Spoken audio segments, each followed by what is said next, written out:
lazima president ajue kuchaguliwa ama kupewa nafasi ya president ni watu wanakupatia nguvu za kuwa president, na lazima ajue nguvu zote ni za raia. The sovereign belongs to the people.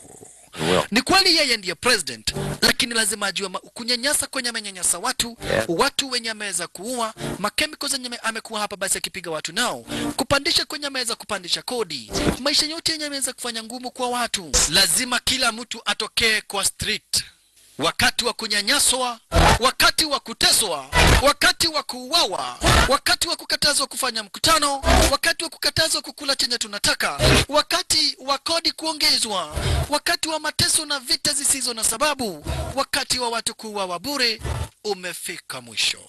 Na sasa ni kila mtu atokee tauni, president lazima alimuviwe.